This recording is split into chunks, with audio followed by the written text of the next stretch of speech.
Está no ar. Gente que Fala. O melhor programa de debates do rádio brasileiro. Gente que Fala tem texto e direção geral do jornalista Fausto Camunha. Gente que Fala reúne de segunda a sexta-feira formadores de opinião para discutir as principais notícias do dia. Gente que Fala tem o selo de qualidade APCOM. Olá, boa tarde. O programa Gente que Fala está começando ao vivo pela AllTV, a TV da internet e também pelas redes sociais. Nossas imagens no Instagram, no Facebook, no nosso canal no YouTube, para você acompanhar a nossa jornada de hoje. Até 13h, curta, comente, compartilhe a nossa transmissão, participe também pelo WhatsApp, o número é o 973350038, para você mandar perguntas aqui para os nossos entrevistados. Mais uma vez, 973350038. Eu sou Mauro Friesman, 12:01. Hoje, quinta-feira, o programa Gente que Fala é o Gente do MPD que Fala, parceria nossa com o movimento do Ministério Público Democrático e o apoio da Câmara Brasileira de Diagnóstico Laboratorial e do escritório Nasser Rajab Advogados Associados. Vamos apresentar aqui os nossos convidados de hoje, que vão analisar, vão debater os temas por aqui propostos. Doutor Júlio Marcelo de Oliveira, procurador de contas perante o TCU, mais uma vez aqui com a gente. Obrigado pela colaboração sempre conosco. Procurador Júlio, tudo bem? Boa tarde. Boa tarde, Mauro, e a todos os ouvintes e aos companheiros que vão participar do programa. É sempre um prazer participar. Procurador Júlio Marcelo de Oliveira, que está em Brasília. Também com a gente, o doutor Nasser Rajab, vice-presidente da Câmara de Comércio e Indústria do Mercosul e Américas, sócio do escritório Nasser Rajab Advogados Associados, apoiador aqui do nosso Gente do MPD que Fala todas as quintas-feiras. Doutor Nasser, que está em Cuiabá, capital do Mato Grosso. Tudo bem, doutor? Boa tarde, Mauro. Boa tarde a todos os ouvintes. Boa tarde aos colegas que dividem conosco hoje a participação no programa. Muito honrado em participar aqui com vocês. Muito obrigado pela presença. Seguindo aqui com as apresentações, Kátia Brembach, ela é jornalista, presidente da ABRASE, Associação Brasileira de Jornalismo Investigativo. Kátia, bem-vinda, boa tarde, você está bem? Olá, Mauro, boa tarde a todas as ouvintes, a todos os ouvintes. Falo aqui direto de Curitiba, nesse momento da universidade, onde eu estava dando aula, saí correndo, mas estou aqui participando. Obrigado pela presença aqui com a gente. E também aqui na nossa bancada, o João Moraes, empresário, despachante aduaneiro especializado em importação e exportação de produtos para a saúde. Ele é coordenador do grupo de logística da CBDL, Câmara Brasileira de Diagnóstico Laboratorial. João Moraes, bem-vindo. Boa tarde. Boa tarde, Mauro. Boa tarde a todos. É um prazer e uma honra estar aqui com vocês, debatendo ideias.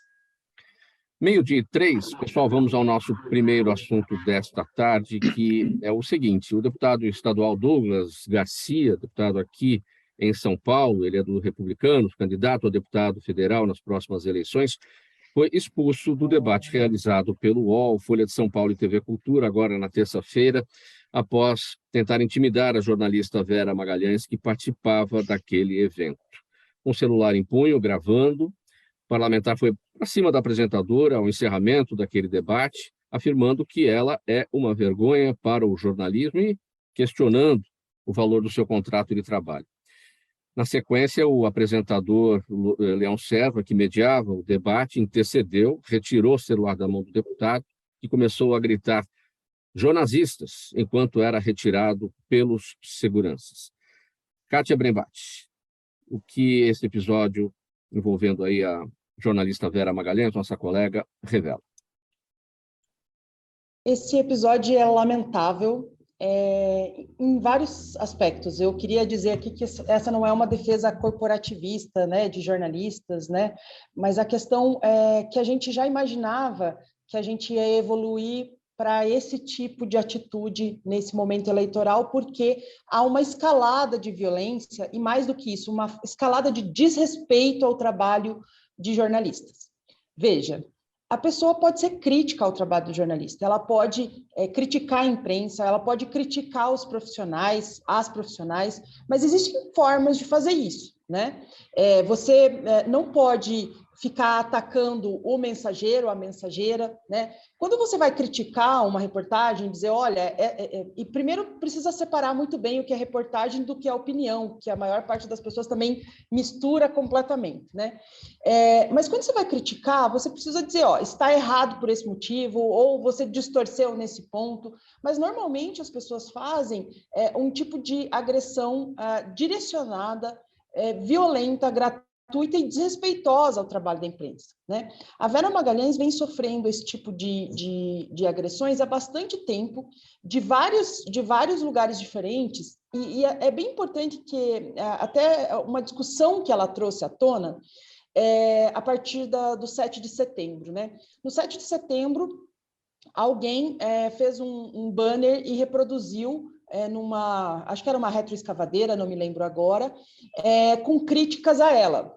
Num outro contexto, num outro contexto político, num outro contexto social, isso seria só, não gosto do trabalho dela. Mas num contexto de turba, num contexto de efeito de manada, o efeito que tem a publicação de um simples banner reproduzindo uma fala do presidente Bolsonaro faz com que ela receba uma avalanche de críticas nas suas redes sociais e críticas direcionadas à pessoa e não ao trabalho dela, ou, né, não estão criticando, ela falou isso aqui é impreciso, né? Colocam a profissional, né, numa situação desconfortável, e isso exacerba os ânimos. Então, o que aconteceu com relação ao deputado Douglas é consequência de uma escalada que vem sendo legitimada por alguns políticos que reforçam isso e fazem a questão crescer a esse nível, né? Infelizmente, a situação da Vera não é isolada. A ABRAJ, a Associação Brasileira de Jornalismo Investigativo, que no momento eu presido, a gente faz monitoramentos, faz levantamentos que apontam esse crescimento dessas agressões verbais e muitas vezes físicas e também judiciais contra jornalistas. Então, é realmente lamentável porque, veja, a gente está só trabalhando, é só o nosso trabalho. Além dessa observação que a ABRAJ faz a respeito de tudo o que está acontecendo com os profissionais jornalistas, notadamente jornalistas mulheres, né, outras entidades podem fazer exatamente o quê, além da observação? A gente tem atuado em várias frentes, muitas vezes em parceria com outras entidades. Então, recentemente, por exemplo, a gente enviou cartas aos partidos pedindo que os partidos assinassem um compromisso de não violência durante a campanha eleitoral, né? Só a campanha do presidente Bolsonaro, entre os presidenciáveis, não assinou essa carta compromisso. A gente tem atuado em várias frentes. Então, vou dar um exemplo, né? Teve a situação envolvendo o cercadinho lá em Brasília, né? Que alguns veículos de comunicação decidiram não mais fazer a cobertura do cercadinho porque virou um espaço de agressão, um espaço violento, né?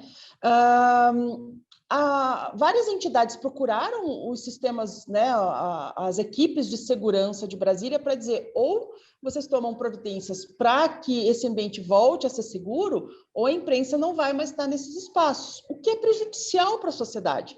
Porque quando a imprensa não está em todos esses espaços para levar informações para as pessoas, elas são prejudicadas. Sim. Doutor Nasser Rajab, seu entendimento sobre este tema, o que esse episódio envolvendo a intimidação da jornalista Vera Magalhães pelo deputado Douglas Garcia, deputado estadual aqui em São Paulo, o que isso tudo nos revela? Olha, Mauro, eu primeiro hipoteco a minha solidariedade com a Kátia, porque uma posição hoje de ser jornalista sempre foi um desafio. Jornalista mulher ficou um desafio muito maior no Brasil, infelizmente, é o que nós vimos vendo, né, nos últimos dias.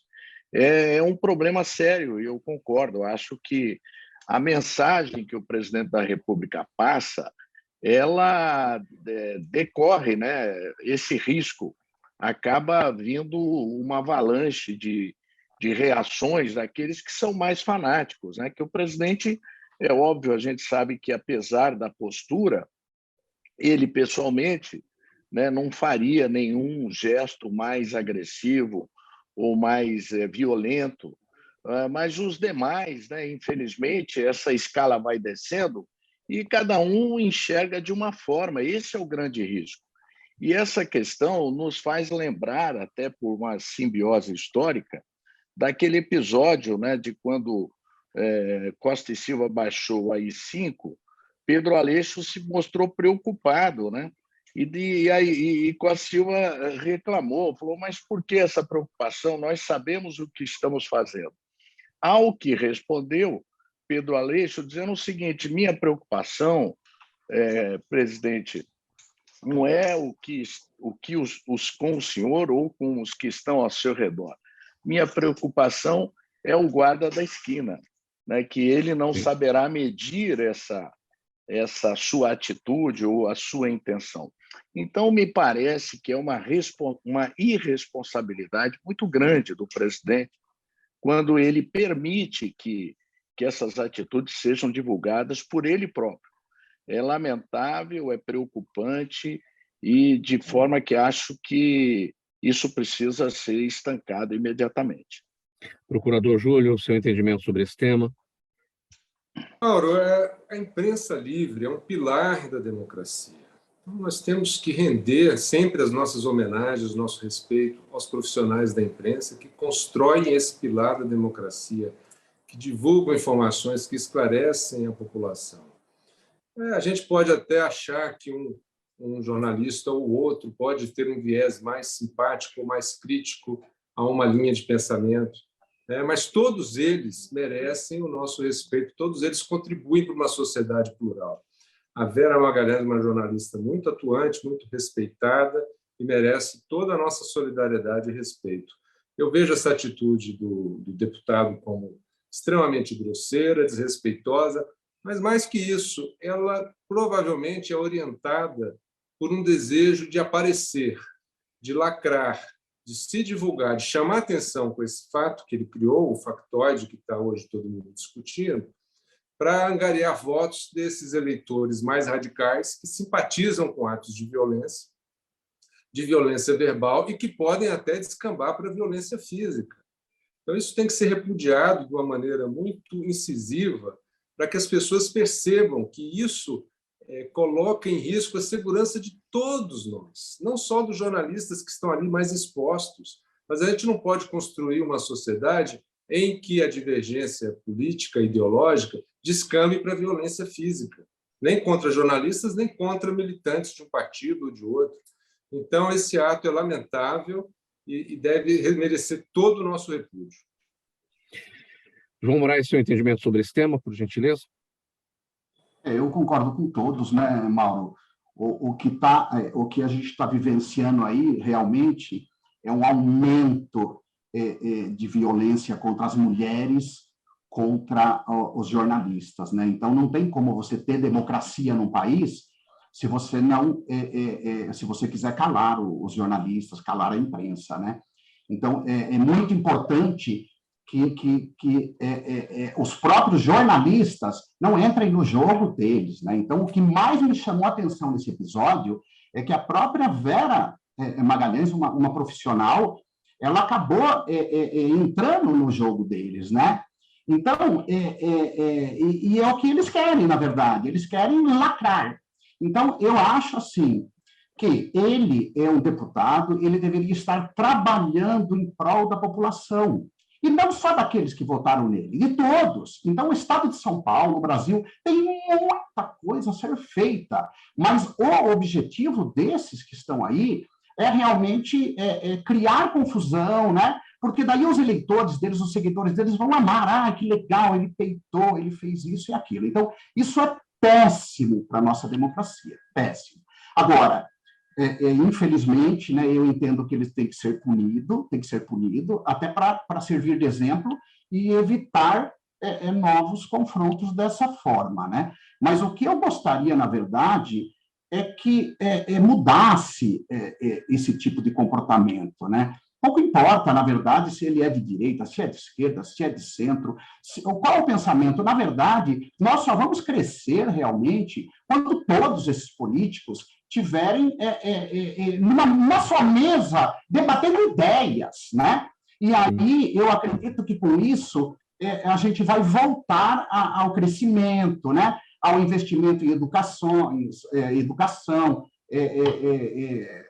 voltar aí aos trilhos, né? O investimento em pesquisa científica, né? Então, o meu desejo, na verdade, não é vê-lo punido. O meu desejo, na verdade, é que ele repense a atitude dele e junto com outros deputados, né? Outros políticos, né? Então, essa é a minha visão disso tudo. Não adianta, faz, pune e aquilo fica por aquilo, né? Então, na verdade, o que precisamos nesse momento é que tenha um entendimento de todos os políticos, aí, independente de partido, né? E aqui a nossa solidariedade à jornalista Vera Magalhães, em nome de toda a equipe do programa Gente que Fala também.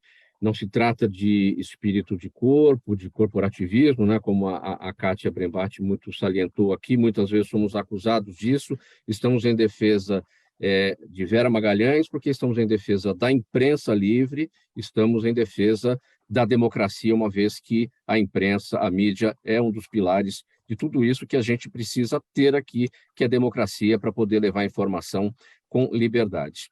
12h16, a gente segue com mais um assunto por aqui. O assunto em seu discurso na posse da ministra Rosa Weber, como presidente do Supremo Tribunal Federal, o Procurador-Geral da República, Augusto Aras, se manifestou sobre as mobilizações do 7 de setembro, quando apoiadores do presidente foram às ruas em várias cidades do país. Para Augusto Aras, o Dia da Independência foi pacífico e ordeiro. O PGR ainda salientou que a crença em eleições tranquilas e institucionais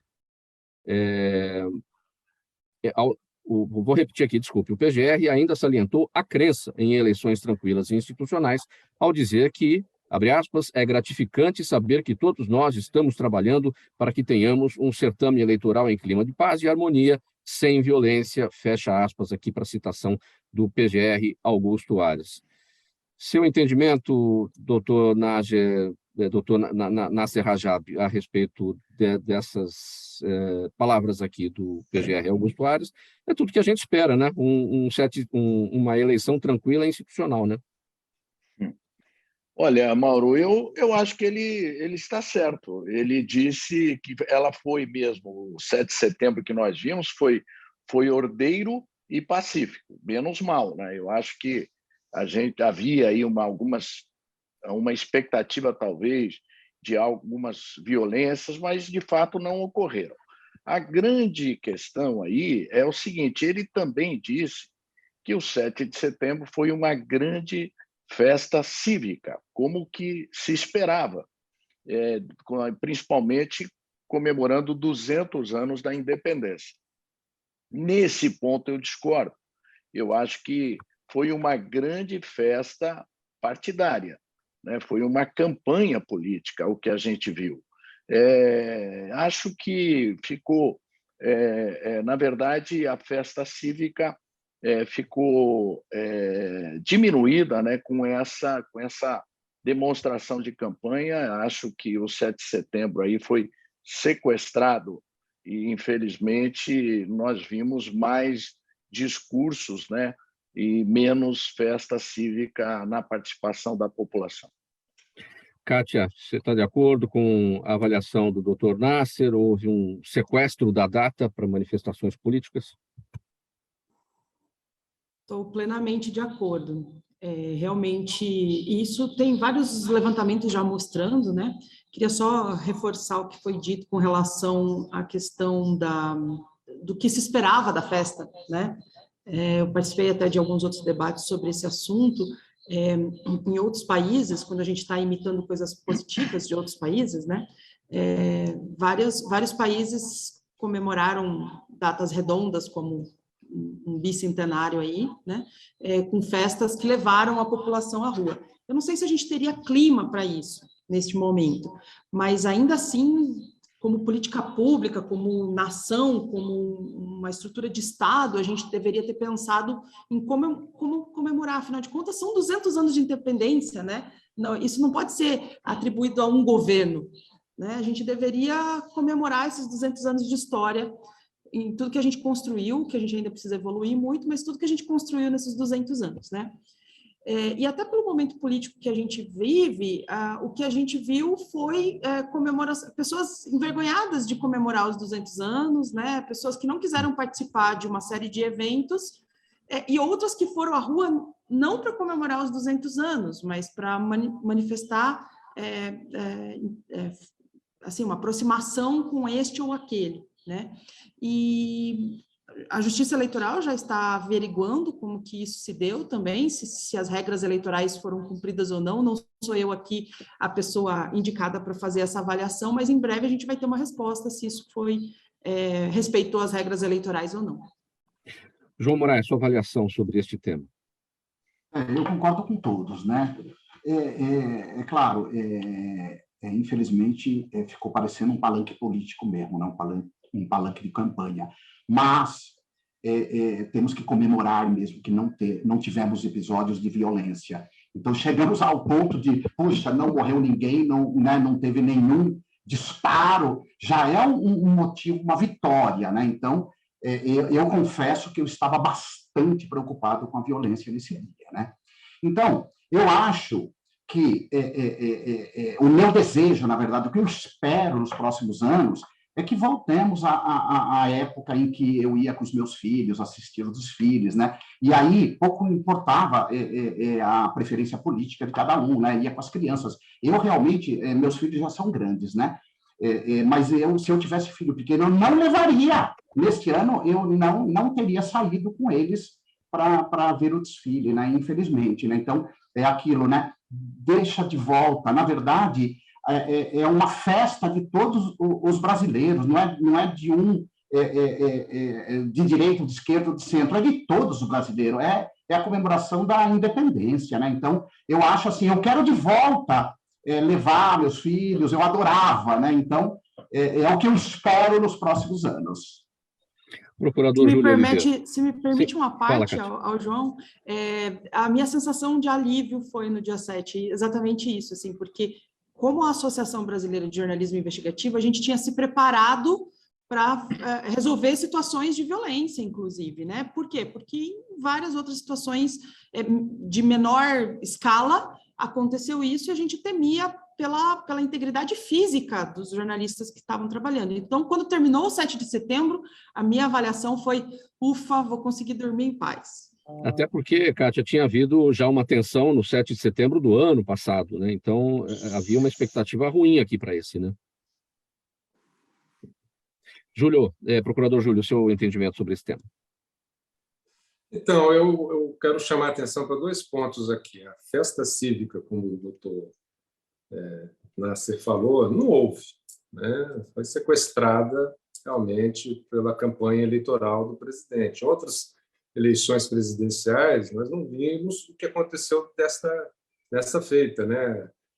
O palanque, por exemplo, onde o presidente estava acompanhando o desfile, a gente não viu o presidente da Câmara, não compareceu ao ato, o presidente do Senado, o presidente do Supremo. O vice-presidente da República estava colocado no fundo e ao lado do presidente tinha um empresário que se destaca pelo apoio que presta ao presidente. Então, o caráter institucional foi deformado, foi perdido e ficou realmente uma sensação de ato de campanha, que afastou grande parte da população da participação de um ato que devia ser de afirmação da nossa nacionalidade. 200 anos da independência do Brasil passaram em branco. Praticamente nada se fez esse ano para honrar essa data tão importante. E o 7 de setembro, que deveria ser o apogeu da comemoração, também não foi uma comemoração de 200 anos do Brasil, foi um ato político da campanha do candidato à reeleição. Então, isso tudo é um sintoma, né, de uma sociedade que está extremamente polarizada, que não está colocando em primeiro plano, né, os valores institucionais e que está pessoalizando e personalizando demais as campanhas, né? Isso tem sido deletério para a nossa democracia, tem sido algo que está enfraquecendo a nossa unidade como brasileiro, a nossa unidade como nação, a nossa institucionalidade, a nossa noção de brasilidade, que somos todos parte de um mesmo povo. E é possível, né, procurador Júlio, que o próprio sentido, o significado da data do 7 de setembro não tenha aparecido. Muita gente que não conhece a história, que não tem interesse, uma data que está lá 200 anos para trás, ninguém tem um entendimento, né, não se reflete a respeito do que foi aquilo, o que hoje é o Brasil em razão da independência que ocorreu há 200 anos, houve o período monárquico e mais adiante a nossa república, enfim. As pessoas não param para refletir sobre o significado de tudo isso. Pois é, esse era um ano que a gente tinha que estar revisitando os capítulos da história do Brasil, para a gente compreender melhor como chegamos até aqui e o que podemos fazer para o futuro. Me permite uma outra parte? Eu participei do lançamento de um livro, fui mediadora do lançamento de um livro sobre os 200 anos, recomendo.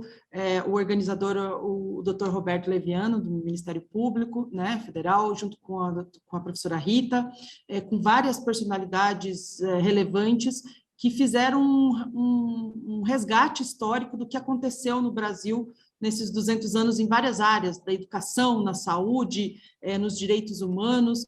Então, se teve uma comemoração que eu gostei de participar no 7 de setembro, foi o lançamento desse livro sobre os 200 anos da história do Brasil, a partir da independência. Sim, temos a oportunidade de falar novamente a respeito desse livro, que foi organizado pela professora Rita Biazon e pelo procurador Roberto Liviano. A gente deu esse serviço por diversas vezes aqui, sobre o evento do lançamento, que teria, né, e teve a sua mediação. Então, para falar um pouco, vamos aproveitar e falar um pouco como é que foi aquele movimento, como é que foi aquela celebração no lançamento. Kátia. Foi um momento muito legal, assim, foi um momento bem de interação, né? Estava chovendo e estava frio, foi no horário do almoço, na Livraria da Vila, mas assim, foi muito interessante a interação com o Dr. Renato Giannini, né? Um especialista de maior alto grau em educação. O Dr. Gonçalo Vecina também falou muito das questões de saúde. Então, ambos mencionaram muito como a gente está distante de vencer as desigualdades, né? De que a gente, obviamente, está num cenário muito melhor do que há 200 anos, em que, por exemplo, a saúde era restrita a quem tinha um médico que tinha mandado para a Europa para se formar em medicina, para cuidar da própria saúde da família, né? Há um cenário em que a gente tem uma desigualdade de vacinação, por exemplo, né? O professor Gonzalo até se emocionou num determinado momento, falando, por exemplo, de como o início da vacinação foi racista, né? Porque enquanto a gente tem cerca de aproximadamente aqui, né, metade da população de pretos e pardos, num primeiro momento a gente tinha 18% dessa população sendo vacinada, né? Então, havia um gap aí, né, uma distância que tinha a ver com como a gente estava privilegiando o sistema de vacinação e quem a gente estava decidindo não vacinar, né? Então, eu acho que foi um momento bem interessante para a gente falar dos regimes que a gente viveu, né? A gente esquece quantos regimes a gente passou, quantos presidentes, né? Nos Estados Unidos é muito comum que a pessoa diga qual o número do presidente tal, número, né, sei lá, 25º presidente da República, né? Aqui no Brasil a gente ainda tem uma certa dificuldade de fazer essa leitura do tempo e tem uma dificuldade com memória, né? A gente esquece as coisas.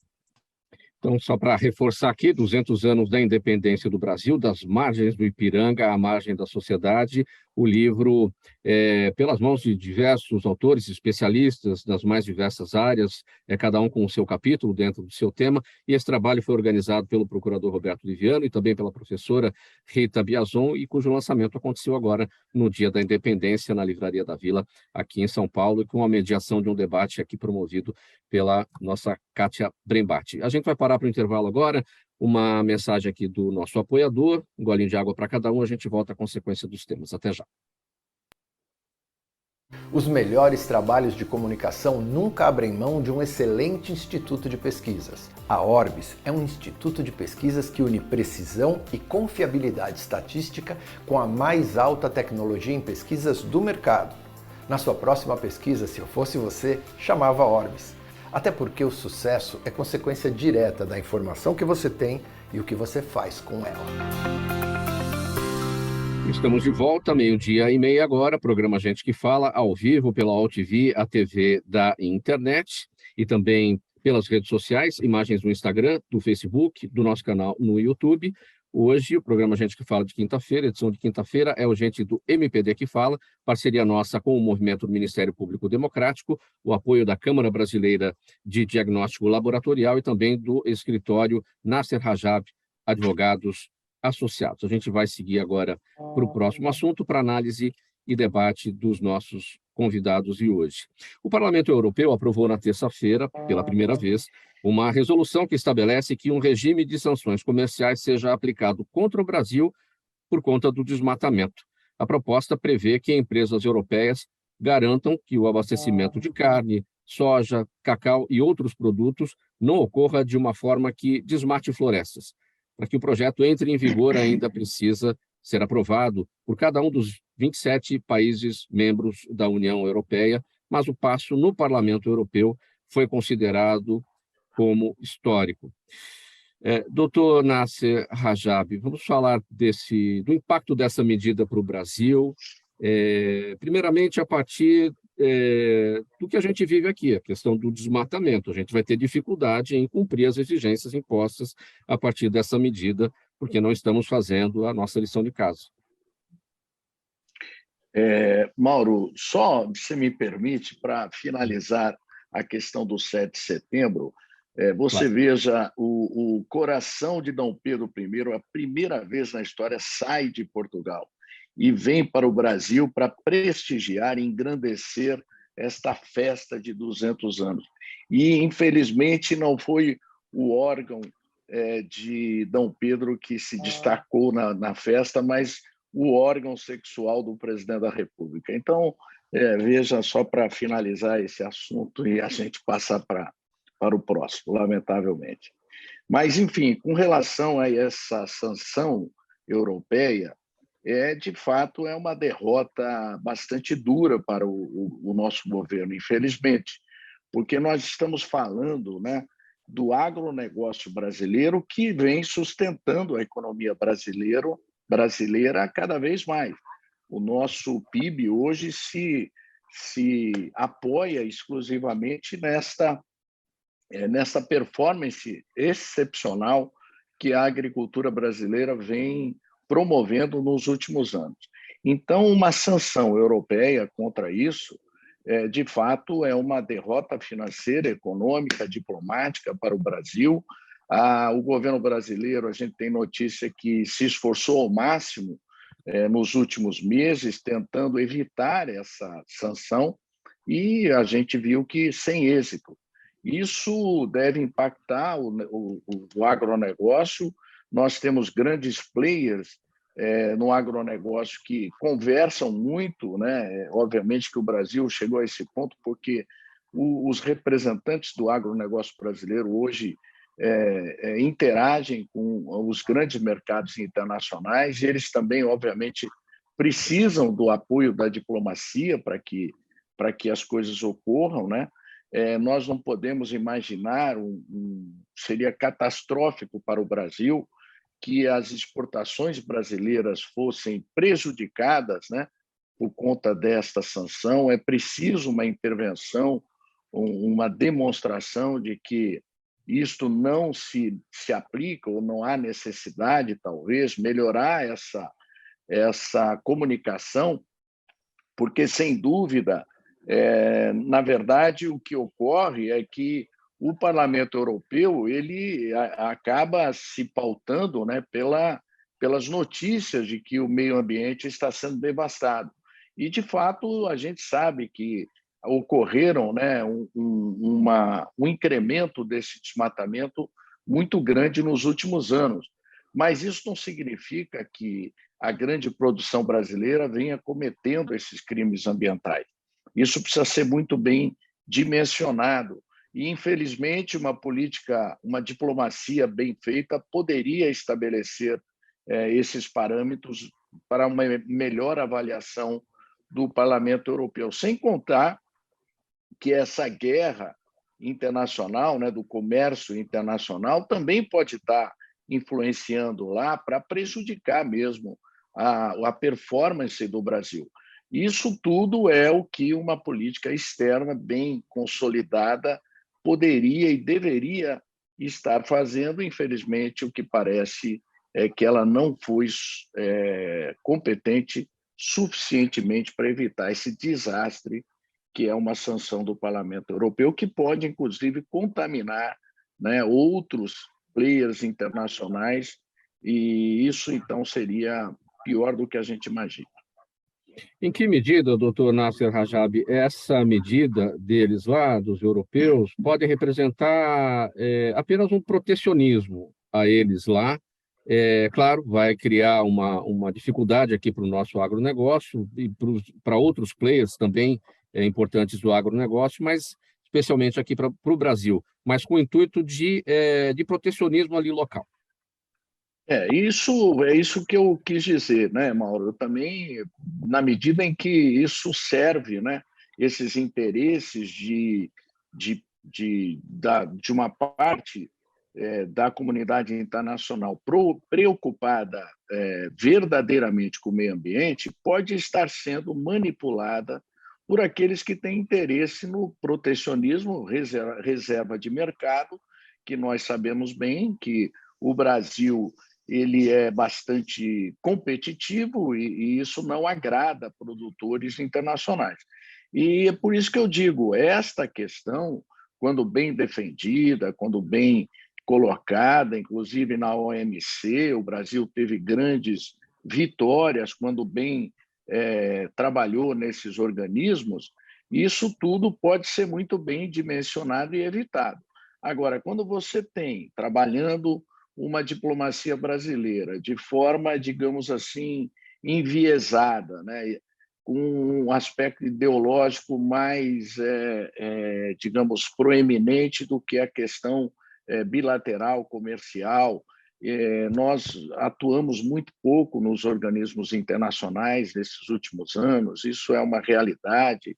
Eu acho que nossa participação acabou enfraquecida e, com isso, as sanções como essa podem servir a todos os interessados, inclusive os protecionistas.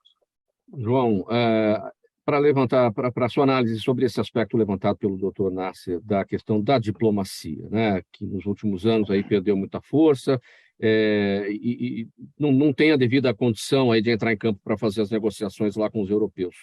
Como é que a gente fica? Eu concordo plenamente aí com o doutor Nasser, né? O que acontece também não é só que perdemos também essa questão diplomática, né? O que acontece é aquilo que você falou, Mauro, não estamos fazendo a lição de casa, né?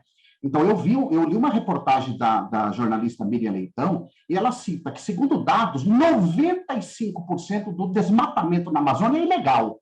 Então, como que a gente vai ter voz para discutir um embargo ou um protecionismo se a gente não mudar esse cenário, né? Então, no meu entendimento, claro, eu não sou especialista em agro, não sou especialista em ambiental também, mas eu acho que temos que mostrar ao mundo, primeiro, que o Brasil realmente tem políticas de reflorestamento, tem políticas para combater o desmatamento ilegal, pelo menos. Porque, veja, nessa sanção, ele nem fala do legal ou ilegal, ele fala de desmatamento, mas nós temos o desmatamento legal que é permitido. Então, é isso que preocupa um pouco mais. Então, o que eu penso que a gente, quando você não tem uma relação diplomática boa, quando você não tem uma política forte de combate, pelo menos ao desmatamento ilegal, você fica realmente desamparado nessas negociações, né? Então, aí, claro, o protecionismo, alguma coisa pode entrar nisso, né?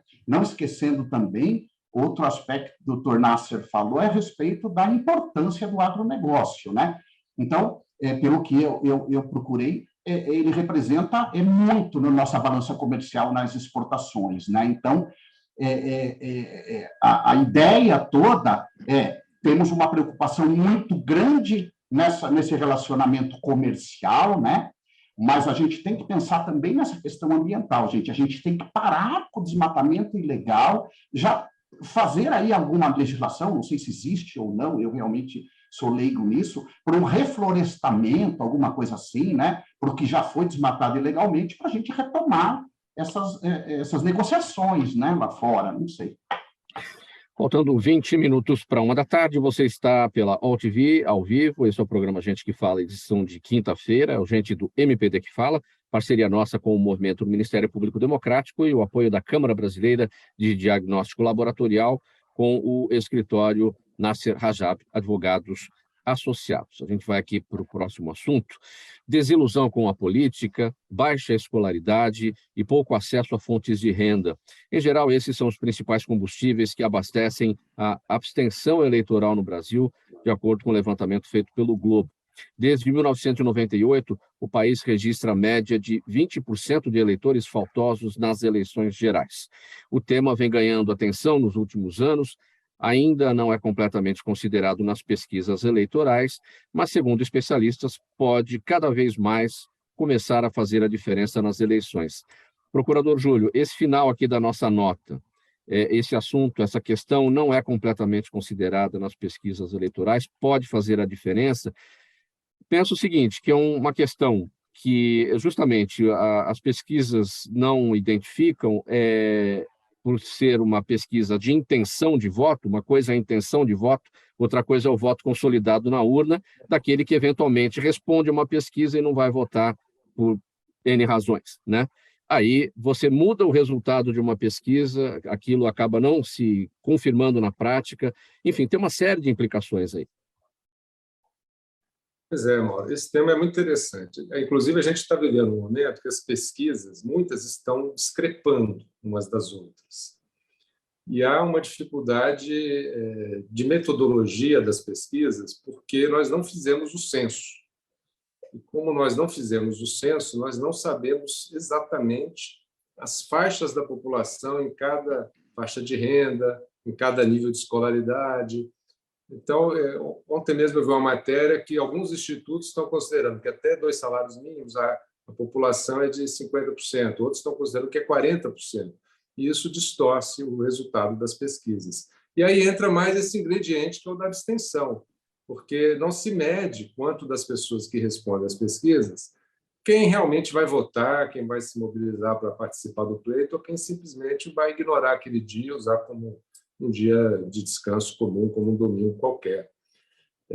Existe realmente um sentimento de desilusão com a democracia, especialmente nessa faixa de renda menor, porque a pessoa não se sente contemplada, né, pela democracia, não se sente contemplada pelo que os políticos fazem pelo país, porque, afinal, ela está ali ganhando muito mal e não está vendo a vida progredir.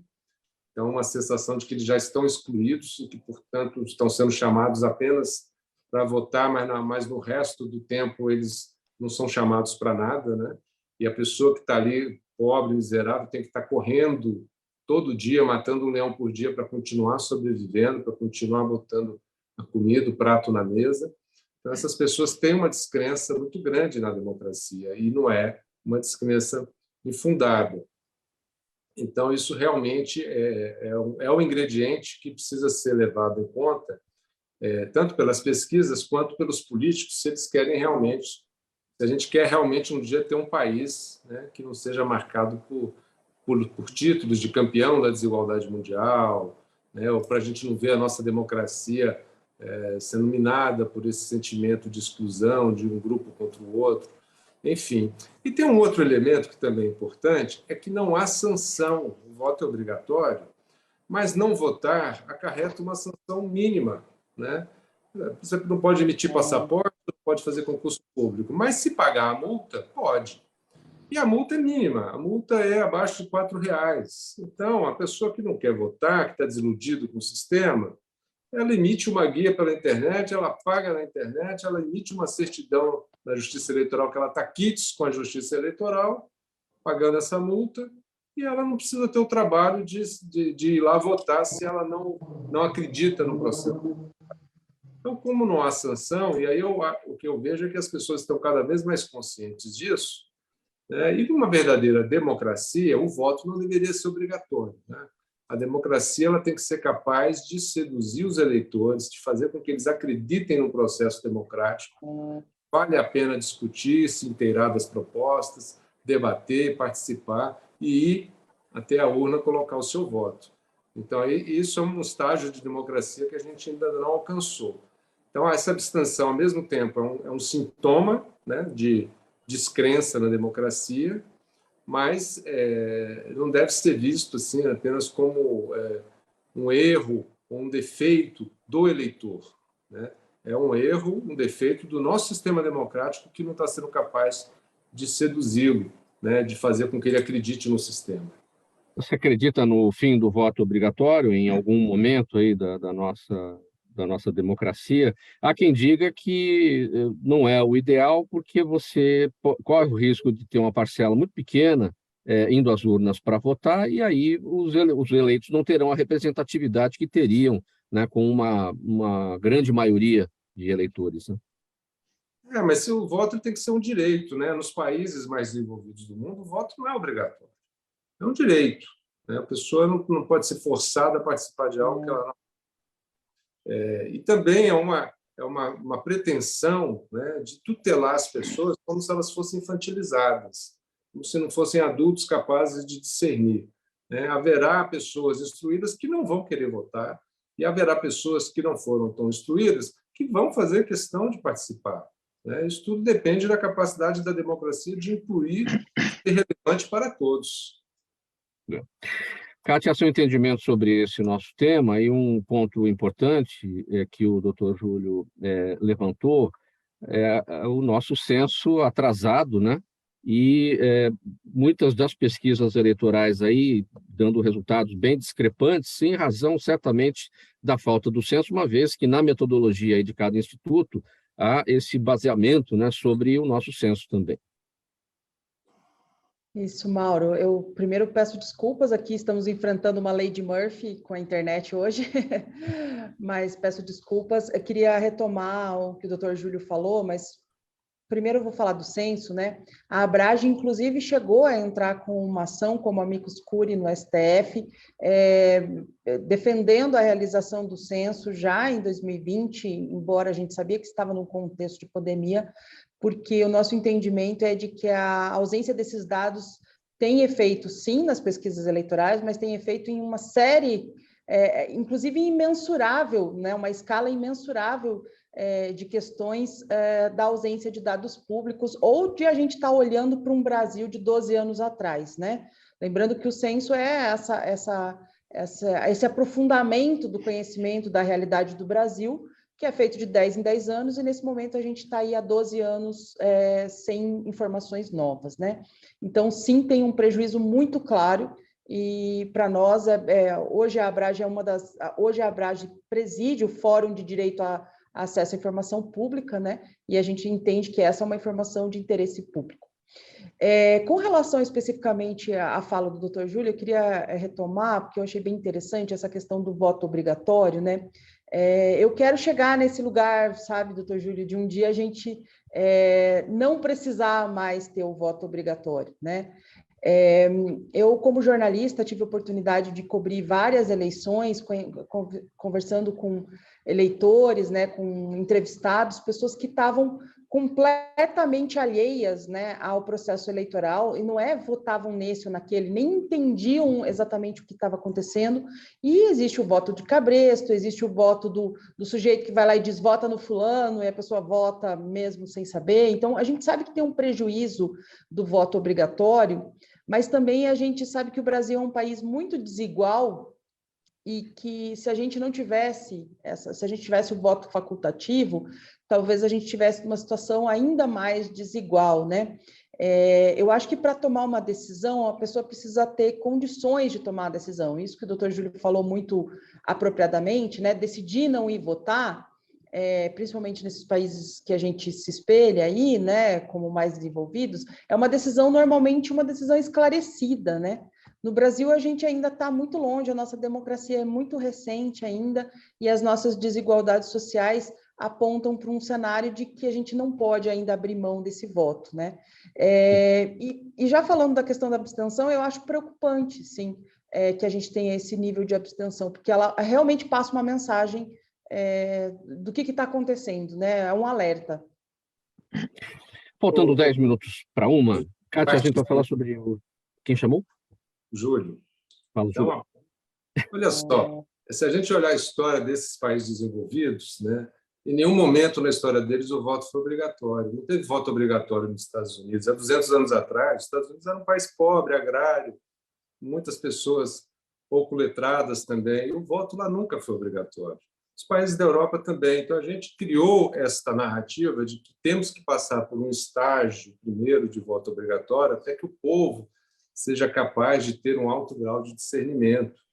Isso vai acontecer na história, dentro do processo histórico. Eu não acho que hoje o nosso voto obrigatório contribui para um Congresso que nos representa melhor. Não acho que representa, né? 90% dos parlamentares não atingiram o coeficiente eleitoral, as pessoas não lembram que elas votaram para parlamentar, às vezes não lembram nem do partido. Então, eu não vejo o voto obrigatório como algo que está fazendo a nossa democracia ser melhor do que seria se o voto fosse facultativo.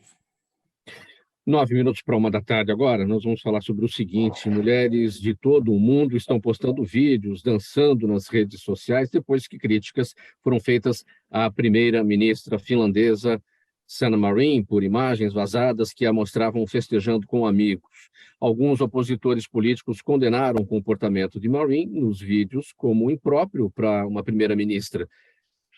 Por que ela não pode festejar depois do trabalho? Uma pergunta feita aqui pelo Ashok Swain. Ele diz: esperamos que todos os líderes não sejam seres humanos. Esperamos que nossos líderes não sejam seres humanos? Pergunta aqui o Ashok Swain. Ele é professor de pesquisa sobre paz e conflitos na Universidade de Uppsala, na Suécia. Kátia, eu pergunto para você o que ele perguntou, a Ashok Swain. Por que ela não pode, a Sanna Marin, festejar depois do trabalho? Esperamos que nossos líderes não sejam seres humanos? Obrigada pela pergunta, Mauro. Acho que como mulher aqui, a única integrante, acho que eu tenho uma condição de fala aqui, né? Um lugar de fala um pouco privilegiado aqui, né?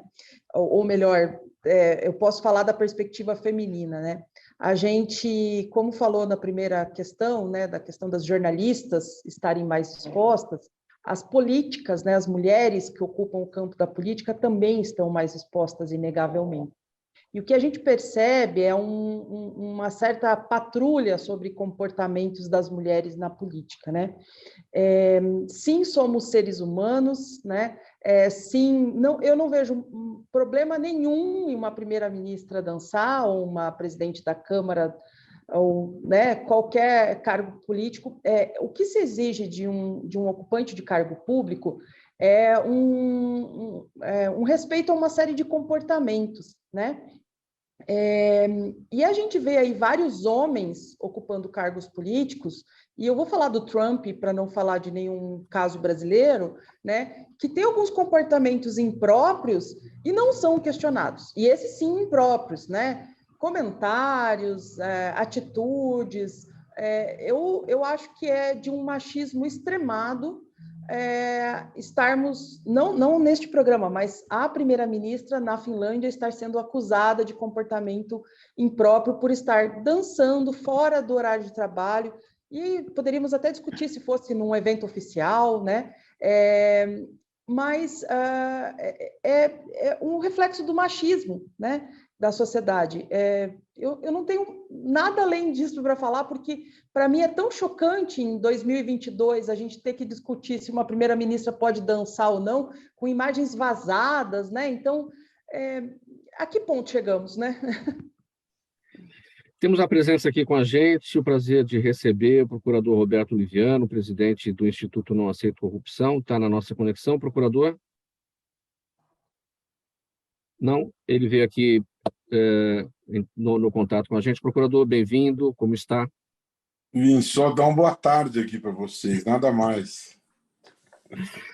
Temos bastante a falar, temos bastante a comentar. Só vai ficar no boa tarde, procurador? Vim só dar uma boa tarde, só saudar os amigos, o querido Nasser, a querida Kátia, Júlio. Muito obrigado. O João. Muito obrigado, Roberto. Momento especial nosso aqui, querida Kátia, que preside brilhantemente a Abrage, querido Nasser, que nos apoia, obrigado. Júlio Marcelo, companheiro de tantas jornadas, o João. É um programa com queridos companheiros aí, é uma alegria ter vocês. Apenas vim fazer uma saudação, nada mais. Obrigado pela presença, procurador Roberto Liviano, presidente do Instituto Não Aceito Corrupção. Uma boa tarde, um abraço. Abraço a todos. Vamos seguindo aqui bem rapidamente com as perguntas da nossa audiência. Eu vou pedir brevidade a todos para que a gente consiga responder a todas elas.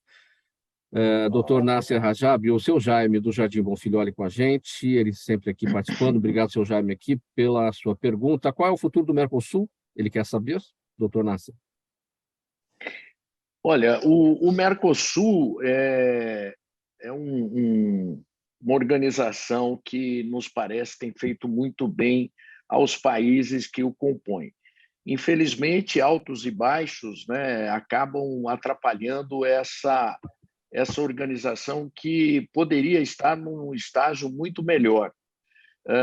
Nós tivemos o ano passado, o ano retrasado, melhor dizendo, finalmente o acordo Comunidade Europeia e Mercosul aprovado lá no Parlamento Europeu. Infelizmente, a implementação desse acordo acabou não ocorrendo por desajustes aí, mais uma vez, da diplomacia entre esses países e o Parlamento Europeu. Eu espero que isso possa ser superado o mais rápido possível. Esse bloco econômico já provou, né, apesar de todo o tempo e todos os desgastes que ocorreram, exclusão da Venezuela, na verdade suspensa, né, e entre outras questões, o bloco demonstrou que nós temos condição de, juntos, os países do Mercosul, buscar um espaço melhor no comércio internacional. Isso tem que ser, obviamente, implementado de forma mais firme pelos países do Mercosul, e, nesse ponto, o Brasil, né, por sua dimensão e sua potência econômica, exerce um papel fundamental. Então, esperamos que o próximo governo, seja ele qual for, trate isso como prioridade e aí buscar, primeiramente, esse acordo com a Comunidade Europeia, e isso vai, sem dúvida, ser muito positivo. João Moraes, a pergunta da Luciana Trindade, ela está no YouTube, com brevidade, que eu tenho ainda perguntas aqui para o procurador Júlio e também para a Kátia. A importação e a exportação de produtos para a saúde no Brasil são processos muito burocráticos? Sim, eu sou especialista nesse tipo de produto, né? Na época aí do Covid, da pandemia, aí, nós tivemos aí uma interação entre a Anvisa, a Receita Federal, foi tudo muito rápido. Mas, na verdade, o produto, existem regras muito específicas para importação, não tanto para exportação, mas para importação de produtos para a saúde. Tem que ter registro, LI, bem complexo. Respondida, então, a pergunta da Luciana Trindade, que está no YouTube. No Facebook está o André Cury. Procurador Júlio, ele quer saber qual é a efetiva definição da chamada pedalada fiscal. Rapaz, a gente ia precisar de bastante tempo para ficar falando sobre as pedaladas, né? Porque pedalada é um termo, é uma gíria, né? É um termo popular que foi cunhado pela imprensa e que aí você pode considerar que se aplica a uma série de situações. As situações que levaram ao impeachment da ex-presidente foi o uso de bancos públicos para financiar o governo, gastos de custeio, caracterizando uma operação de crédito ilegal, proibida pela Lei de Responsabilidade Fiscal. Mas há várias situações que podem ser consideradas pedaladas, a depender de quem está usando o termo, porque é um termo sem uma definição técnica precisa. Kátia, no Instagram, Daniela Neves pergunta por que a maioria dos ataques pessoais e digitais contra jornalistas tem sido como alvo, ou tem tido como alvo, jornalistas mulheres. É só coincidência? Pergunta a Daniela. Dani, não tem nada de coincidência nisso, né? A gente, inclusive, monitora esses dados e há uma quantidade muito maior, sim, de ataques a mulheres do que a homens. E esses ataques costumam ser muito sexistas, né? Costumam fazer ilações de comportamento sexual, né? Por quê? Porque a gente vive numa sociedade machista, em que como você ataca, entre aspas, vou chamar de aspas aqui, a honra de uma mulher, porque, né, às vezes dizer que ela dançou ataca a honra em alguns lugares, né? Mas, assim, o que nós, mulheres jornalistas, temos passado? A gente vai fazer uma pergunta e é atacada, né? E aquilo viraliza na internet por né, uma série de atores aí, alguns esclarecidos fazem de propósito, nesse sentido do esclarecidos, outros vão na onda, né? De ataques a mulheres. E esses ataques são muito doloridos para nós, mulheres, né? Porque eles... eu vi, por exemplo, um ataque na Índia, já terminando, Mauro, um ataque na Índia de uma jornalista que fez uma reportagem que desagradou um determinado grupo, e foi feito um vídeo de deepfake, né? Que é aquele vídeo difícil de ser desbancado, como se ela participasse de um filme pornô. Né? E isso rodou a Índia inteira, né? É muito difícil ser mulher e ser jornalista, viu? Pessoal, vamos colocar um ponto final nessa edição do programa Gente que Fala de hoje, edição de quinta-feira, o Gente do MPD que Fala, parceria nossa com o Movimento do Ministério Público Democrático, o apoio da Câmara Brasileira de Diagnóstico Laboratorial e do escritório Nasser Rajab Advogados Associados. O agradecimento de toda a nossa equipe, procurador de contas perante o TCU, Dr. Júlio Marcelo de Oliveira, o advogado Dr. Nasser Rajab, vice-presidente da Câmara de Comércio e Indústria do Mercosul e Américas, ele é sócio do escritório Nasser Rajab Advogados Associados, que é o nosso apoiador aqui do Gente do MPD que Fala, Kátia Brembati, jornalista, presidente da Associação Brasileira de Jornalismo Investigativo, e o João Moraes, coordenador do Grupo de Logística da CBDL, também nosso apoiador, e ele é empresário, despachante aduaneiro especializado em importação e exportação de produtos para a saúde. O programa Gente que Fala é uma realização da ABECOM, na técnica da AltV, o Sérgio Oliveira, valeu Sérgio aí pelos trabalhos, apresentação minha, Mauro Friesman, pauta e redação do Pedro Schiavon, Zenilda Salvato, nossa diretora de produção, jornalista Fausto Camunha, nosso diretor-geral, na AltV a direção-geral é do Alberto Luchetti, e você do outro lado, espectador, internauta, a razão da nossa presença aqui todos os dias. Muito obrigado pela audiência, a gente volta a se falar amanhã ao vivo, a partir do meio-dia, aqui pela AltV. Um abraço a todos, tchau, tchau.